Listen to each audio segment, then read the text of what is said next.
नमस्कार दोस्तों, उम्मीद है आप लोग अच्छे से होंगे। अगर आपने मेरे वीडियोस देखे हैं, अगर आपको वो पसंद आए हैं तो कृपया उन्हें लाइक कर दीजिए और इस चैनल को सब्सक्राइब कर दीजिए ताकि समय समय पर आपके समक्ष नए नए वीडियोस, जानकारी हेतु वीडियोस आपके सामने आते रहें। तो दोस्तों, आज के ये वीडियो का जो टॉपिक है वो प्रॉपर्टीज से संबंधित है। ये जो प्रॉपर्टीज के कई वीडियोस चैनल्स यूट्यूब में और सोशल मीडिया में दिखाए जा रहे हैं, तो काफ़ी जो रेट्स हैं प्रॉपर्टीज़ का वो एक्सेप्शनली कई प्रॉपर्टीज़ का काफ़ी ज़्यादा लो है एज़ कंपेरेटिव टू जो डीडीए जो प्रॉपर्टी बेचती है उनके मुताबिक काफ़ी ज़्यादा लो है। तो दोस्तों, ये वीडियो बनाने का मकसद ये है कि एक सुप्रीम कोर्ट की एक जजमेंट आई थी जो कि 11 अक्टूबर 2011 की थी। तो इसमें माननीय सुप्रीम कोर्ट ने कह रखा था इस जजमेंट में कि जो भी प्रॉपर्टी जिस कई स्टेट्स हैं, जैसे दिल्ली नहीं, दिल्ली, यूपी, इवन आपका हरियाणा और भी कई एडजॉइनिंग स्टेट्स हैं, उसमें अगर प्रॉपर्टीज जो हैं वो general power attorney, sale agreement या विल से मतलब ट्रांसफर की जा रही है तो वो एक इम्परफेक्ट टाइटल के तौर पे गिनी जाएगी। मींस वो जो प्रॉपर्टी है वो एक ट्रांसफर जो वैलिड डॉक्यूमेंट है, जो वैलिड ट्रांसफर है मोड है, वो नहीं माना जाएगा। इसके लिए प्रॉपर सेल डीड होनी बहुत जरूरी है। तो क्या होता है कि आप जैसे देखिए डीडीए ने एक फ्लैट्स निकाले, वो फ्लैट्स 2 BHK का ही कितना ज्यादा एक्सेप्शनली हाई था। और अगर हम कोई चैनल्स में देखें, यहीं पे सोशल मीडिया में देखें, तो कई डेवलपर्स जो फ्लैट्स हैं वो 1/4 1/5 रेट पे बेच रहे हैं। तो अगर इसके किस तरीके से वो ट्रांसफर कर रहे हैं, किस तरीके से आप वो पोजेशन देंगे, इसके बारे में कोई डिस्क्लोजर नहीं किया जाता है यूट्यूब, मतलब खासकर जो सोशल नेटवर्किंग साइट्स पे। तो दोस्तों, अगर कोई भी प्रॉपर्टी अगर ली जा रही है तो सुप्रीम कोर्ट की ये जजमेंट ये कहती थी 11 अक्टूबर 2011 के बाद जो भी प्रॉपर्टी एग्रीमेंट टू सेल या पावर अटॉर्नी या विल के बेसिस पे दी जा रही है तो वो एक वैलिड जो ट्रांसफर नहीं मानी जाएगी और उसके लिए प्रॉपर सेल डीड होनी बहुत जरूरी है। तो क्या आमतौर पे क्या होता है कि एक कोई मान लीजिए एक आदमी के पास पोजेशन है एक प्रॉपर्टी का, सिंपल टर्म्स में समझते हैं, एक आदमी के पास पोजेशन है एक प्रॉपर्टी का, उस प्रॉपर्टी पे वो रह रहा है, वो एक सेल एग्रीमेंट करता है, कहता है कि ठीक है ये प्रॉपर्टी मैं बेचना चाहता हूँ, इसके लिए मैं सेल एग्रीमेंट कर रहा हूँ। अब सेल एग्रीमेंट टू सेल कर रहा हूँ और एग्रीमेंट टू सेल करके और साथ में एक पावर अटॉर्नी दे देता है और साथ में एक विल भी दे देता है कि ये देखो ये प्रॉपर्टी अब आपकी, इसको एग्रीमेंट टू सेल को रजिस्टर्ड करा लीजिए, पावर अटॉर्नी को भी रजिस्टर्ड करा लीजिए और जो विल है उसको भी रजिस्टर करा लीजिए, इससे आपकी कंप्लीट ट्रांसफर हो जाएगी। लेकिन एक जो आदमी जिस प्रॉपर्टी पर रह रहा है, पोजेशन जिसके पास है, लेकिन उसके जो रिकॉर्ड्स हैं, जो लैंड रिकॉर्ड्स में प्रॉपर्टी जो है वो किसी के नाम पे एग्जिस्ट कर रही है, तो वो इसका वैलिड ऑनर नहीं है। सिर्फ एग्रीमेंट टू सेल कर लेने से और पावर अटॉर्नी देने से जो ऑनरशिप है वो ट्रांसफर नहीं मानी जाएगी। तो वो 3 डॉक्यूमेंट्स के बेसिस पे ये ट्रांसफर कर दी जाती है और ये प्रॉपर्टी जो है, जो परचेजर है वो खरीद लेता है इस प्रॉपर्टी को। अब कल को माननीय सुप्रीम कोर्ट ने अपने ही ऑर्डर्स में बताया कि कई बार रेट बढ़ जाते हैं प्रॉपर्टी के, तो वो आदमी जिसने बेची होती है प्रॉपर्टी वो कई बार पावर अटॉर्नी को रिवोक करवा सकता है। पावर अटॉर्नी का मतलब ये है कि मैंने अपने राइट्स दूसरे को दे दिए हैं जो बेचने के या फिर ट्रांसफर करने के लिए, चूंकि वो आदमी के पास ऑलरेडी ऑनरशिप नहीं है तो फिर वो ऑलरेडी एक तो पहले ही जो ट्रांसफर है वो इलीगल गिनी जाएगी, क्योंकि जो रिकॉर्ड्स में, लैंड के रिकॉर्ड्स में तो ऑनरशिप तो हर किसी के नाम पर है। तो इसलिए 3 डॉक्यूमेंट्स रजिस्टर करा लेने से ये एक वैलिड ट्रांसफर नहीं गिना जाएगा। तो माननीय सुप्रीम कोर्ट ने ये कहा कि अगर जब प्रॉपर्टी के रेट बढ़ते हैं तो फिर पावर अटॉर्नीज के बेसिस पे वो रिवोक करवा लेते हैं और जो परचेजर होता है वो परेशान हो जाता है। और कई बार परचेजर जो है वो कई दूसरे मेथड्स अडॉप्ट करता है और अगर कई माफिया आ जाते हैं बीच में, तो पुराने जो परचेजर्स होते हैं उसको डरा धमका के वो प्रॉपर्टी अपने नाम ट्रांसफर कर लेते हैं। तो ये इससे क्या होता है कि एक तो ब्लैक मार्केटिंग बढ़ रही है इससे ज्यादा कि जो परचेजर है वो चूंकि लैंड रिकॉर्ड्स में तो नाम नहीं नहीं आया परचेजर के पास, उसके पास सिर्फ पोजेशन होती है, लैंड रिकॉर्ड्स में तो नाम आया नहीं है उसके पास। और दूसरी चीज है, जितना उसका ब्लैक मनी है वो सिर्फ उसने प्रॉपर्टी में इन्वेस्ट कर दिया है ताकि वो आगे जाके किसी को ट्रांसफर कर सके। और एक और इम्पोर्टेंट पॉइंट उठाया था माननीय सुप्रीम कोर्ट ने, ये कहा था कि इससे एक लैंड रिकॉर्ड्स में जो रेवेन्यू है, गवर्नमेंट के पास जो रेवेन्यू है वो काफी लॉस होता है।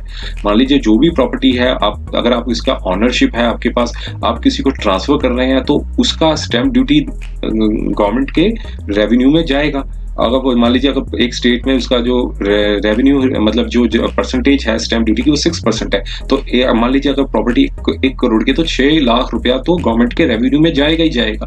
तो लेकिन ऐसे चूंकि अगर उस आदमी के पास ऑनरशिप नहीं होती है, सिर्फ सेल एग्रीमेंट कर लेते हैं और पावर टर्निंग करते हैं, तो उसका तो कोई स्टैंप ड्यूटी होती नहीं है और सिर्फ रजिस्ट्रेशन फीस होती है जो कि कुछ हंड्रेड्स में होती है। तो इसमें गवर्नमेंट को भी काफी ज्यादा नुकसान होता है। तो आइए हम इस जजमेंट को देखते हैं, इसमें क्या बताया था, कौन कौन से लीगल प्रोविजंस डिस्कस किए थे इस जजमेंट में। इस जजमेंट के माध्यम से हम जानने की कोशिश करते हैं। तो देखिए ये जजमेंट थी Suraj lamps and industries private limited versus state of Haryana, ये माननीय सुप्रीम कोर्ट ने पास की थी। तो ये स्पेशली पिटीशन थी 13917/2009, जो कि डिस्पोज हुई थी 11 अक्टूबर 2011 में। तो आइए देखते हैं इसमें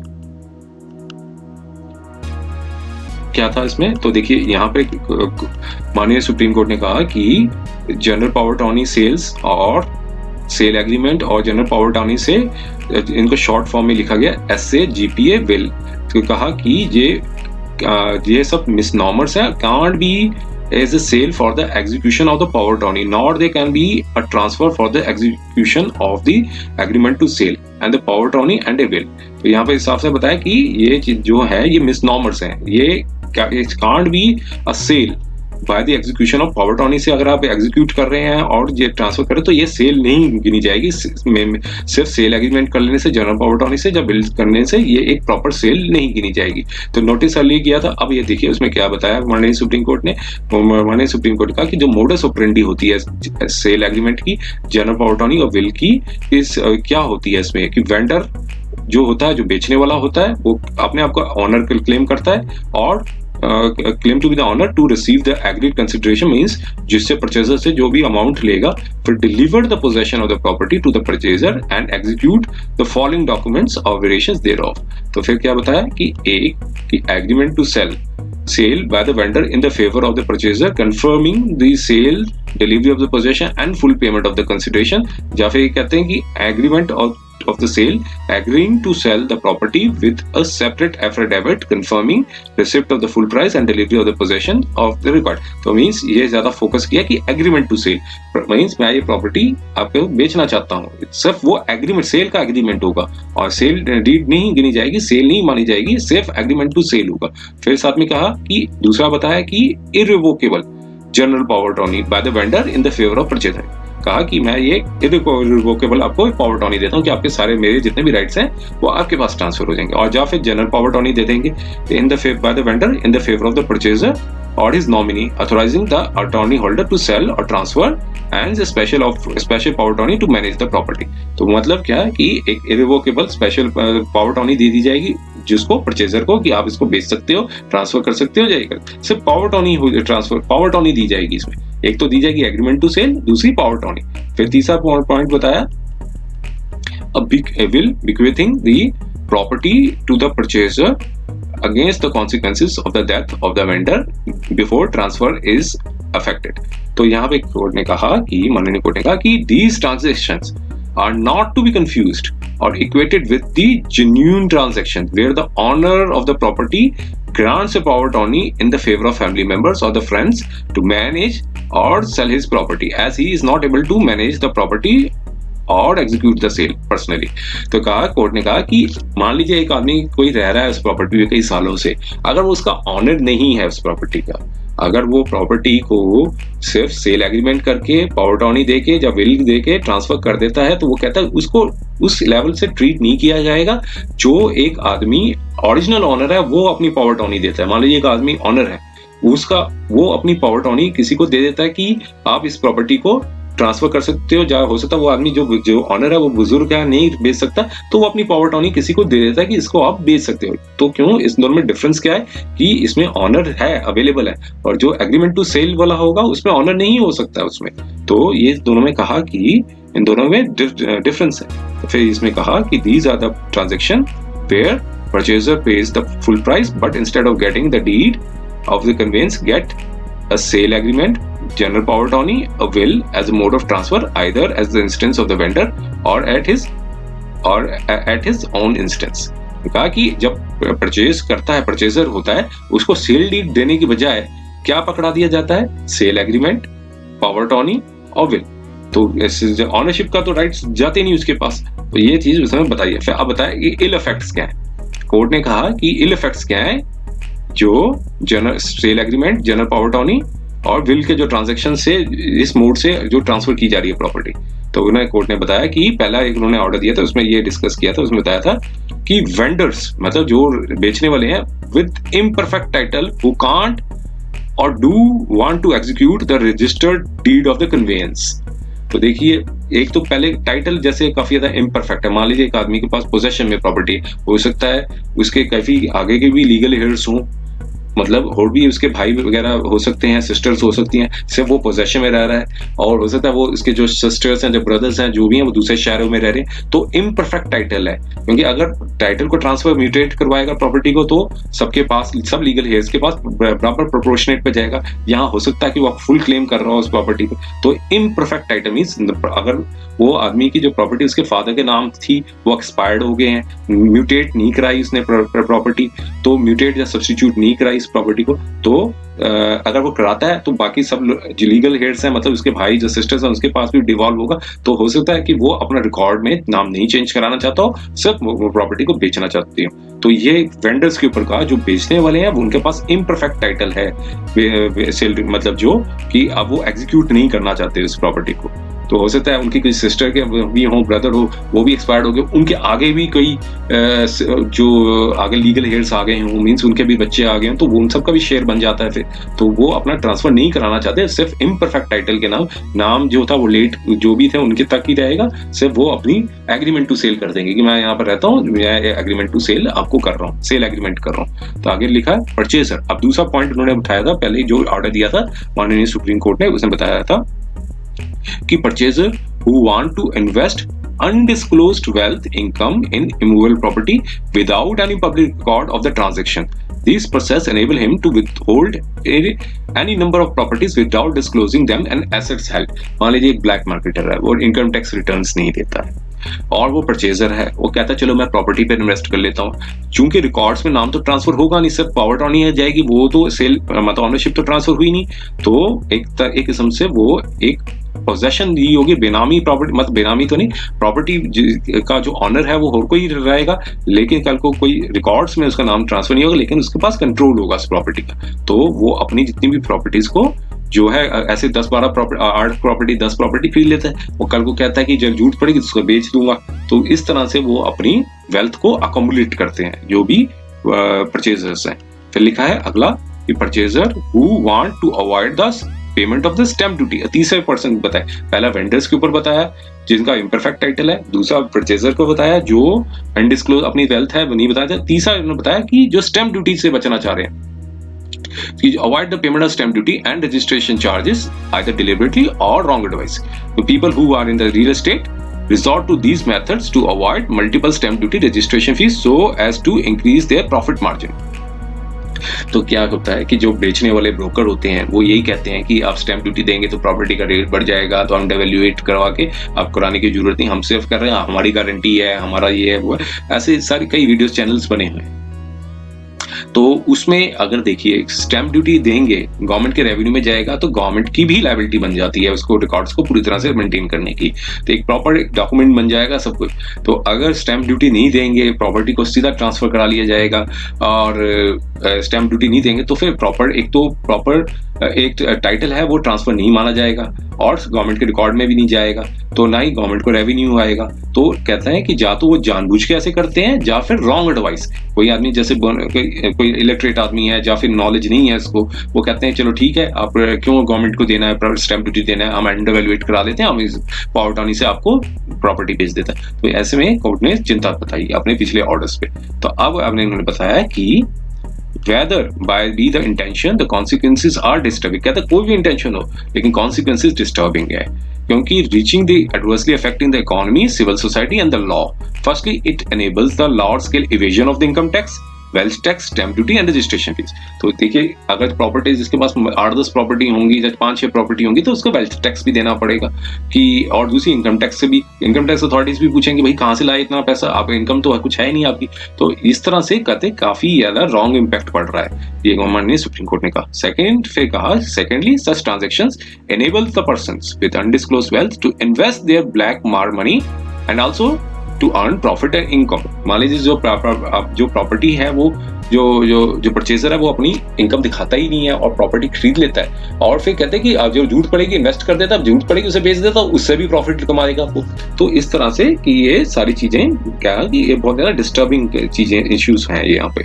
तो फिर आज में कहा कि जो ट्रांजैक्शंस है वो डिजास्टर कोलेटरल इफेक्ट्स भी लाते हैं, और दूसरे किस हिसाब से डिजास्टर इफेक्ट्स आ रहे हैं। देखिए क्या कि जब मार्केट वैल्यू इंक्रीजेस हुई, many vendors who affect the power attorney sales without registration are tempted to resell the property, taking advantage of the fact there is no registered document in any public office, thereby cheating the purchaser।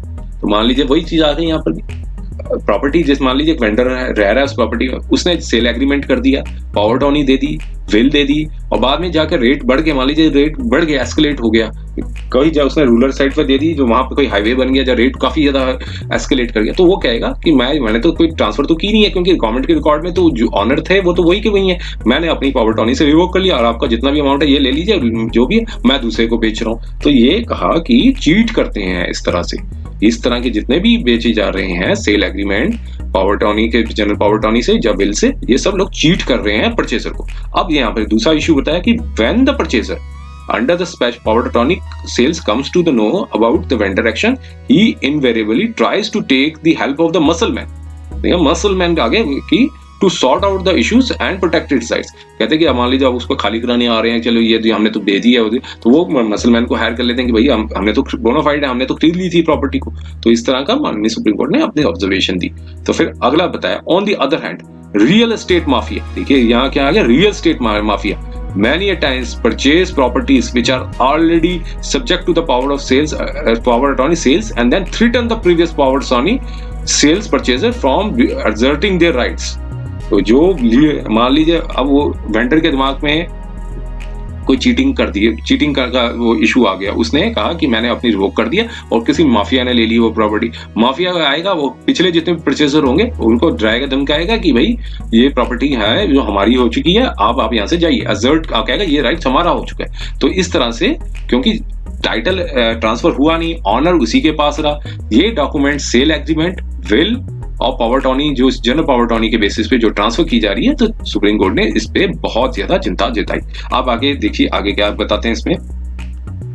It also makes the title verification and certification of the title which is an integral order conduct the transactions relating to the immovable property difficult if not possible, giving nightmares, देखिए nightmares to the bona fide purchaser and wanting to own a property with an assurance of the good and the marketable title। Property तो ले ली लेकिन अब डर सिर पर रहता है कि कुछ हो जाएगा, कोई भी आ सकता है इस प्रॉपर्टी। तो उनके सिर में कहते हैं कि मार्केट टाइटल हो, मार्केटेबल टाइटल हो और हमारी प्रॉपर्टी हमारे नाम होनी चाहिए। तो तब वही लोग उन्हें कहते हैं कि नाइटमेयर्स आ जाते हैं, बहुत डरने लग पड़ते हैं लोग जो खरीदते हैं। फिर उन्होंने फिर आगे थोड़ा आगे बढ़ते हैं, उसमें क्या था कि सॉलिसिटर जनरल से एक सजेशंस मांगी और उन्होंने कहा कि स्टेट्स ने उन्होंने बताया कि जो है अमेंड किया जाए रजिस्ट्रेशन लॉ, बाकी सारी कंटेंशंस रखी हुई हैं और उनसे सजेशंस मांगी। आगे हम चलते हैं लीगल प्रोविजंस पे, उन्होंने चलते हैं जो कि इंपॉर्टेंट है जजमेंट पॉइंट ऑफ व्यू से। अब देखिए रेलेवेंट लीगल प्रोविजंस, अब रेलेवेंट लीगल प्रोविजंस पे आते हैं हम।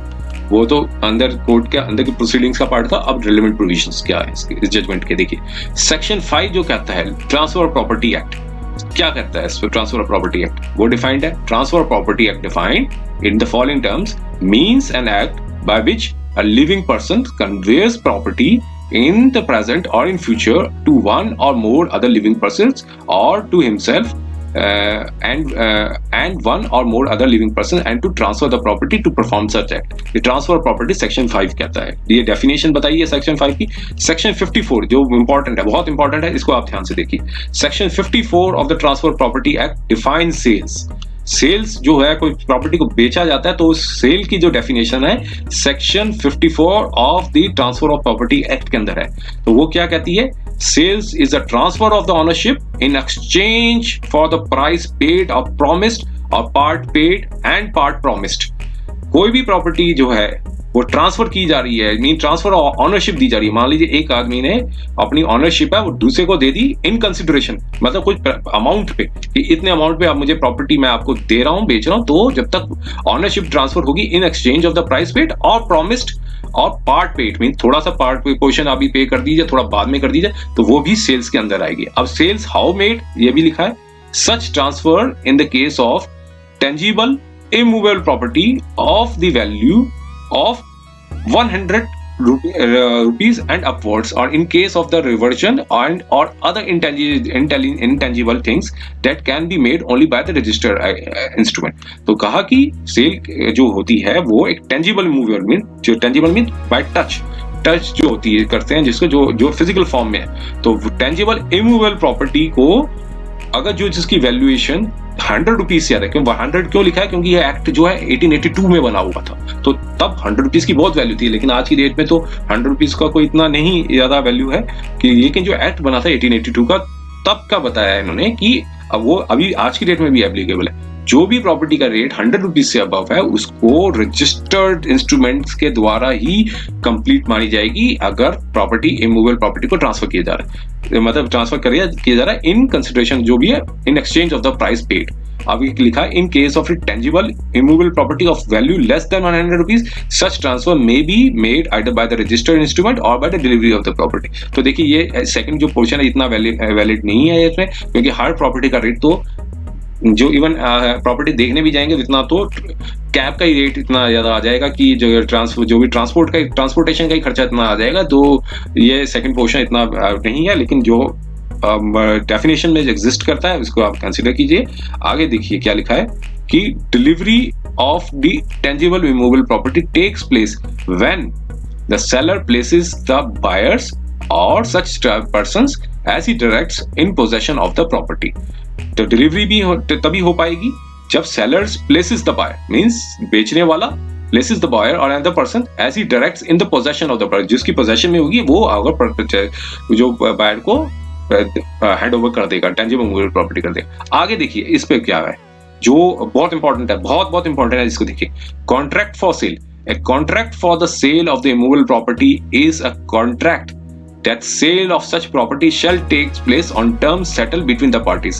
It does not of itself create any title in or charge of such property. साफ साफ क्लियर कर दिया, it does not for itself create any interest or charge of the property. तो कोई ऐसा सिर्फ एग्रीमेंट टू सेल या contract of cell meaning एक ही है। कोई कहा कि कोई इंटरेस्ट जो होगा वो ट्रांसफर नहीं कोई इंटरेस्ट नहीं क्रिएट होगा इसमें और चार्ज होगा प्रॉपर्टी में, सिर्फ जो होगा सिर्फ सेल होगी। ये मतलब contract of sale of the movable property is a contract, सिर्फ कॉन्ट्रैक्ट होगा कि sale of such property shall take place on terms. को जो भी टर्म्स एंड कंडीशन है, जैसे मैंने एग्रीमेंट टू सेल कर दिया किसी ने, तो वो प्रॉपर्टी बेचना चाहता है तो क्या है कि सिर्फ जो टर्म्स एंड कंडीशन पे सिर्फ वो होगी, एक कॉन्ट्रैक्ट होगा और कोई इसमें क्रेट और इंटरेस्ट टाइटल जो होगा वो नहीं माना जाएगा, कोई इंटरेस्ट क्रेट नहीं होगा इसमें। तो साफ साफ इसमें चीज आ गई है। सेक्शन 53 भी बताया इसने ट्रांसफर प्रॉपर्टी एक्ट का, जो कि बताता है पार्ट परफॉर्मेंस ऑफ कॉन्ट्रैक्ट। तो इसमें क्या है पार्ट परफॉर्मेंस में कि जो transfer for the consideration any movable property by writing signed by him or in his behalf where terms necessary to constitute the transfer can be ascertained with reasonable certainty, and the transferee has in part performance of the contract taken the possession of the property or part thereof, or the transferee being already in possession continues the part possession in part performance of the contract and he has done some act in furtherance of the contract। तो part performance चीज अलग है। तो मान लीजिए अगर कोई आदमी कहता है इतना अमाउंट आप दे दो, बाकी पोजेशन मैं तब आपको दूंगा, या फिर उस आदमी के पास परचेजर ने ऑलरेडी पोजेशन ले किया और जो बायर है वो कहता है मैं ट्रांसफर तब करूंगा, टाइटल डीड आपके तब ट्रांसफर करूंगा अगर आप जो remaining part performance of the contract है वो कंप्लीट करेंगे। तो यहाँ पर ये इसको भी सेक्शन 53A के अंदर डाला गया। ये काफी लंबी जो है डेफिनेशन मतलब लिखी हुई है एक्ट के अंदर। आगे फिर उन्होंने कोर्ट ने डिस्कस किया, इंडियन स्टैंप एक्ट को डिस्कस किया। इंडियन स्टैंप एक्ट में कहा कि सेक्शन 27 जो इंडियन स्टैंप एक्ट है वो cast upon the property liable to pay stamp duty. जो भी प्रॉपर्टी बेच रहे हैं उसको स्टैंप ड्यूटी देनी होगी और एन ऑब्लिगेशन है to all facts and circumstances which is the chargeability of the duty of the instrument. और आर्टिकल 3 क्या कहता है? आर्टिकल 3 जो स्टैंप एक्ट का जो है 1899 का ये कहता है it's stamp duty on convenience. तो मतलब जो डीड सेल डीड है वो एक कन्वीनियंस का पार्ट है। तो ये कहा कि many states appropriately amends have been made whereby the agreement to sale acknowledging the delivery of the possession or the power attorney authorizes the attorney to sell any movable property are charged with the same duty as liable on conveyance। तो इस stamp duty के बारे में पूरा बताया। फिर section 17 registration act कहता है, सेक्शन 17 रजिस्ट्रेशन एक्ट ने कहा कि documents to which registration is compulsory, कि साफ जो डॉक्यूमेंट्स बताए। पार्ट बी क्या कहता है? Other non testamentary instruments which purports or operate to create, declare, assign, limit or extinguish, whether in present or in future, any right, title or interest where vested or contingent of the value of 100 rupees and upwards to be in immovable property। जो भी non testamentary instrument है जिसकी valuation 100 rupees से above है उन सबको registration compulsory है। और इवन पार्ट ए का भी इन्होंने लिखा है माननीय सुप्रीम कोर्ट, जो कि part performance of the contract, जो पार्ट परफॉर्मेंस के ऊपर डिफाइन किया था, ऊपर दिया था पार्ट परफॉर्मेंस पे 53 पे, ये देखिए पार्ट परफॉर्मेंस, तो इसका भी रजिस्ट्रेशन जरूरी है। तो आगे चलते हैं हम थोड़ा सा आगे। अब बताया कि एडवांटेज ऑफ रजिस्ट्रेशन क्या था। कोर्ट ने कहा कि एडवांटेज ऑफ रजिस्ट्रेशन पूरा डिफाइन किया, बहुत एलेबोरेट किया। उन्होंने कहा पिछला ऑर्डर था उसमें बताया था कि एक तो इंटेंशन होती है, डिसिप्लिन पब्लिक नोटिस में आता है कि ट्रांजैक्शंस हुई है, और प्रोटेक्शन ऑफ द फॉर्जरी से बचाया जा सकता है, और compulsory registration of certain documents, consequences of non registration documents के पूरा एक्सप्लेन किया। सेक्शन 49 ने कहा कि no document required by section 17 shall affect any immovable property comprised thereof received or the evidence on any part of transaction affected such property unless it has been registered। कहा court ने कहा कि जब तक कोई रजिस्टर्ड नहीं होगा document और रजिस्टर्ड नहीं होगा तो कोई भी इमूवेबल प्रॉपर्टी जो है वो अफेक्टेड नहीं होगी, उसका ट्रांजैक्शन एविडेंस के तौर पे नहीं गिनी जाएगी। तो registration of the document gives notice to the world. मान लीजिए एक प्रॉपर्टी रजिस्टर्ड कराई गई है तो पता कहीं कोई भी आदमी जाके रिकॉर्ड चेक कर सकता है, कह सकता है कि हाँ जी ये प्रॉपर्टी का जो ऑनर है वो ये है। तो क्या है कि honour to notice to the world such document has to been executed. तो रजिस्ट्रेशन जो है सेफ्टी है, सिक्योरिटी है to transactions relating to immovable property if the document is lost और destroyed.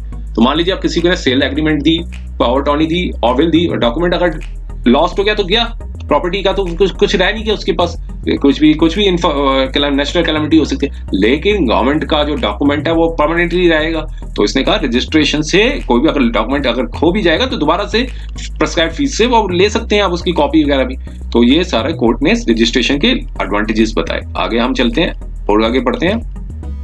Scope of the agreement of sale. जो देखिए जो भी प्रॉपर्टी खरीदते हैं तो वो क्या है, वो एग्रीमेंट टू सेल करते हैं, इसमें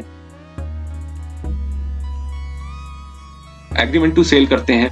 तो एग्रीमेंट टू सेल में कहा कि सेक्शन 54 ट्रांसफर प्रॉपर्टी एक्ट, जैसे ऊपर बताया था अभी कि मैंने कहा था जिसका ध्यान से देखिए, तो उसमें कहा कि सेक्शन 54 ट्रांसफर प्रॉपर्टी एक्ट ने साफ साफ क्लियर कर दिया कि agreement to sale is not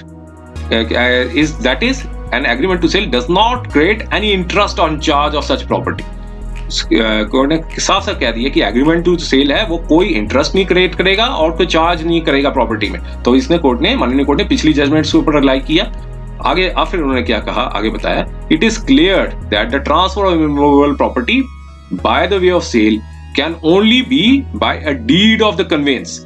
deed of the conveyance sale deed होगी, उसी के बेसिस पे ही ट्रांसफर ऑफ इमूवेबल प्रॉपर्टी होगी, ना कि एग्रीमेंट टू सेल के बेसिस पे। In the absence of the deed of the conveyance duly stamped and registered, no right, आगे बताइए, नो राइट, टाइटल और interest in immovable property can be transferred. तो अब देखिए साफ साफ क्लियर हो गया। जितने भी जो डेवलपर्स हैं बेच रहे हैं प्रॉपर्टी, ये जजमेंट को कोट कीजिए, आपका सबका सब पता चल जाएगा कि कोई भी जो agreement to sale power down will के बेसिस पे जो भी बेच रहे हैं प्रॉपर्टी, तो नो राइट, टाइटल और interest in the movable property can be transfer. कोई इंटरेस्ट, टाइटल वगैरह ट्रांसफर नहीं माना जाएगा।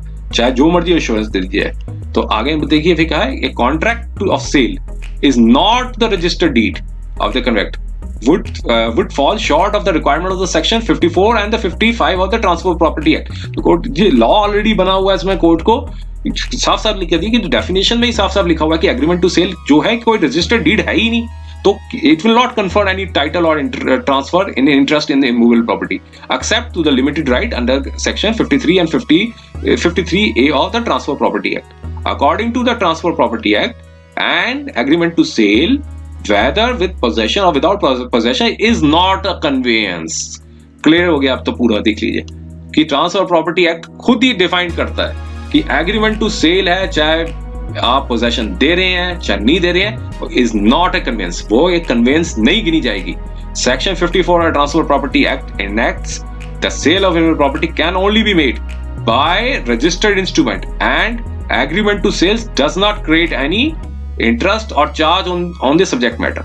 54 और ट्रांसफर प्रॉपर्टी एक्ट जो डिफाइन करता है सेल्स को, वो ये साफ साफ कहता है कि जो इमूवेबल प्रॉपर्टी है can only be made by registered instrument. Registered instrument होनी चाहिए, आपके पास ऑनरशिप होनी चाहिए, रजिस्टर्ड हो, वो भी रजिस्टर्ड होनी चाहिए, उसके बाद ही ट्रांसफर होगा। अगर एग्रीमेंट टू सेल करेंगे वो आपका कोई इंटरेस्ट और चार्ज नहीं होगा सब्जेक्ट मैटर को। अब स्कोप ऑफ पावर टर्नी के बारे में बताया, कहा कि scope of the power attorney है वो कोई इंस्ट्रूमेंट नहीं है ट्रांसफर का, is not an instrument of the transfer in regard to any right title. जो पावर टर्नी दे रहे हैं तो वो कोई इंस्ट्रूमेंट जो नहीं है, कोई उससे राइट टाइटल और इंटरेस्ट इमूवेबल प्रॉपर्टी का ट्रांसफर नहीं हो सकता। तो इस साहब ने कहा कि सिर्फ ग्रांटर अथोराइज करता है गारंटी को कि आप मेरे बिहाफ पे इस चीज को कर सकते हैं। जैसे कोर्ट में वकील होता है, वो वकालतनामा आप वकील को देते हैं तो वो भी एक पावर टर्नी होती है। तो सिमिलरली सिर्फ जो वकील जो होगा वो आपके बिहाफ पे फाइट करेगा। तो सिमिलरली पावर टर्नी में भी यही है कि जब आप पावर टर्नी आप देंगे किसी को तो वो ऑनर ही दे सकता है पावर टर्नी को, उसको कि ऑन द बिहाफ आप दे सकते हैं। जब आपके पास ऑनरशिप ही नहीं है, आप पावर टर्नी किसको देके उसका कोई टाइटल थोड़ी ना ट्रांसफर हो जाएगा। तो ये चीज उन्होंने बताया और साथ में ये भी बताया it is revocable or terminable at any time unless this is made irrevocable or in manner to the law.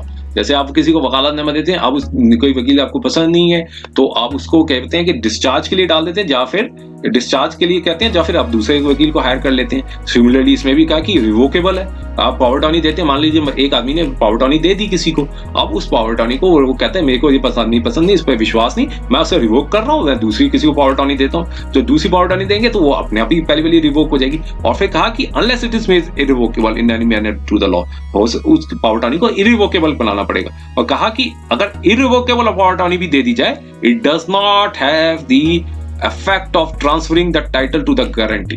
अगर irrevocable भी दे दी जाएगी पावर टर्नी तब भी उसको टाइटल नहीं चला जाएगा उसके पास। तो फिर ये पिछली जो जजमेंट्स है उसका थोड़ा सा माननीय सुप्रीम कोर्ट ने डिस्कस किया। हम आगे बढ़ते हैं।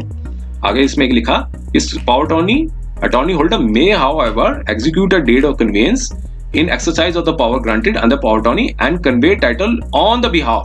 सिर्फ on the convey the title होगा, on the behalf of the guarantor ही कर पाएगा। आगे फिर बताया कि स्कोप ऑफ द विल क्या है।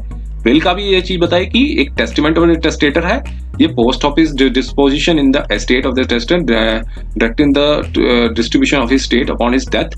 तो फिर एसेंशियल कैरेक्टरिस्टिक्स बताई विल की कि that it is intended to become into effect only after the death of the testator। मान लीजिए आप किसी को विल दे रहे हैं अपनी, जब तक वो उसको भी रिवोक किया जा सकता है, अगर जब उसकी डेथ हो जाती है देने वाले की तभी वो इफेक्टिव होगी। And is revocable eight any time, ये साथ देखा है वो भी रिवोकेबल की जा सकती है during the life time of the testator. एक आदमी 10 लोगों को विल देता है, जो लास्ट विल होगी वो वैलिड होगी, जो लेटेस्ट विल होगी अगर वो एग्जीक्यूट होती है तो पिछली जो सारी जो विल्स है वो अपने आप ही वो रिवोक हो जाती हैं। It is said so long as the testator is alive and it will not be the worth of the paper on which is written, and testator can at any time revoke it if the testator मतलब जो बनाने वाला जो will बनाता है, testator means जो will बनाता है, if the testator who is not married marries after the making of the will by the operation of law, the will stands revoked। See section 69 and 70 of the Indian Succession Act।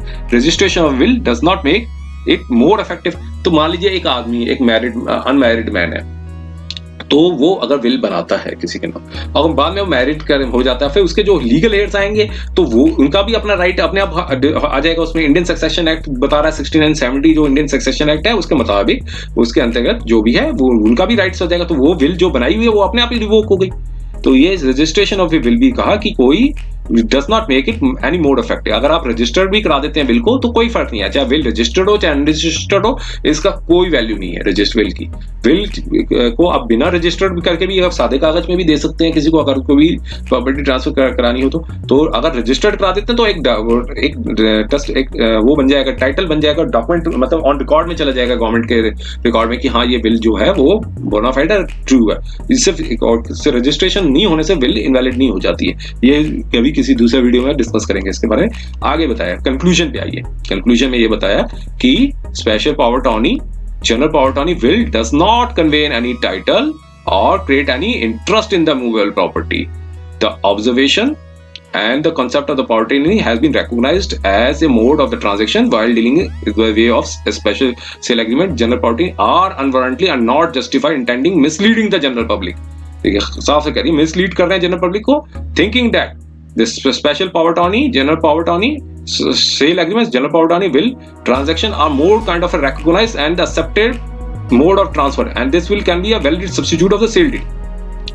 Court ने कह दिया कि sale agreement, general power attorney और will बना लेने से ये कोई सब्स्टिट्यूट नहीं हो जाएगा कि सेल डीड के लिए। तो ये मिसलीड किया जा रहा है पब्लिक को। जो भी लोग ऐसे बता रहे हैं कि हम स्पेशल पावर अटॉर्नी दे देते हैं, जो विल दे देते हैं, जो सेल एग्रीमेंट कर देते हैं, तो कह रहा है कि ये एक तरह का सबसे सेल डीड से बचने के लिए ऐसे कर रहे हैं। So such decisions to extend they recognize or accept sale agreement, general power attorney will as a concluded transfer as contested from agreement to transfer and are not good law. तो court ने, माननीय court ने Delhi high court की जो मतलब जो observation Delhi high court की उसको के ऊपर ऑब्जर्वेशन दी। आगे बताया फिर हम कोर्ट ने कहा कि अपनी ऑब्जर्वेशन दी कि immovable property can legally and lawful transferred only by the way of registered deed of conveyance.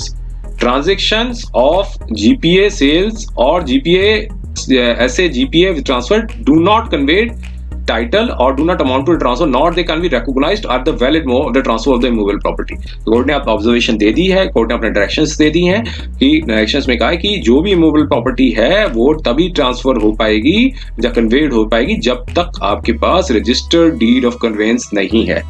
Registered deed of convince के बाद ही वो ट्रांसफर हो पाएगी। और जो स्पेशल पावर अटॉर्नी जो sale agreement, general power attorney जब विल से ट्रांसफर कर रहे हैं तो वो कोई कन्वे नहीं किया जाएगा टाइटल को, और ना ही कोई ट्रांसफर माना जाएगा और ना ही कोई वैलिड मोड होगा इमूवेबल प्रॉपर्टी को ट्रांसफर करने का। तो कोर्ट ने कहा कि the court will not treat such transactions as complete and concluded as conveyance they neither convey title or not create interest in the movable property. तो आगे बताया they can't be recognized as a deed of sale or deeds except for the limited value under section 53 of the Transfer of Property Act. Such transaction cannot be relied or made on the basis of the mutations of the revenue records. What is stated to is to be the will not apply to the deed of conveyance in regard to a freehold but also to leasehold property. कहा कि ये जो भी observation हम दे रहे हैं ये सिर्फ फ्री होल्ड पे नहीं होगी, इवन लीज होल्ड पे भी सेल डीड होनी जरूरी है। तो इसलिए जो भी registered assignment of the lease होगी उसके बाद ही ट्रांसफर हो पाएगी।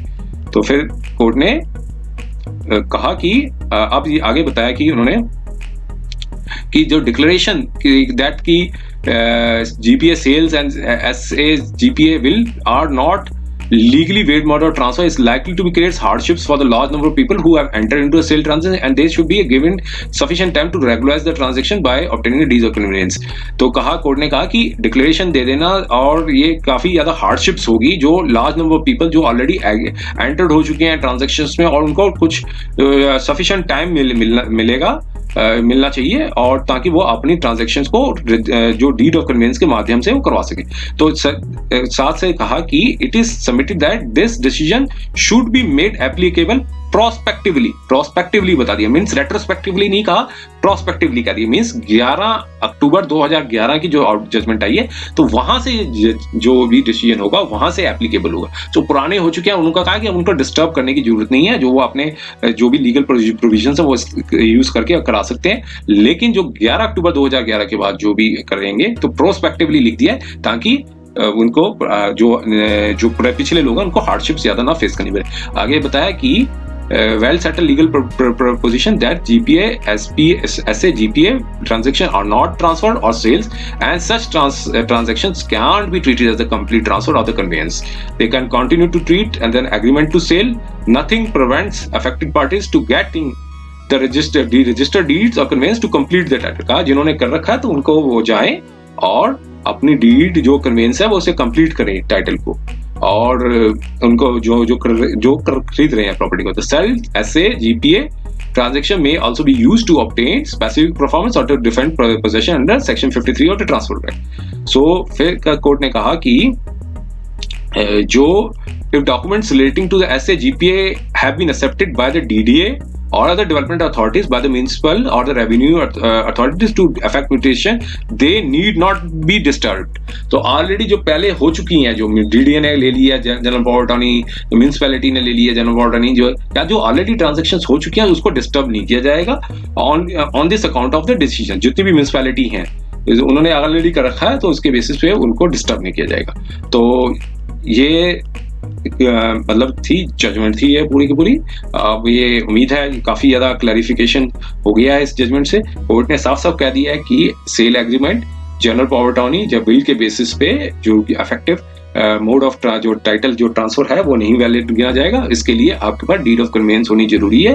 बिना सेल डीड के ये सारी जो ट्रांसफर है वो सब इनवैलिड गिनी जाएगी, क्योंकि जो जजमेंट आई है वो आई थी 11 अक्टूबर 2011 को।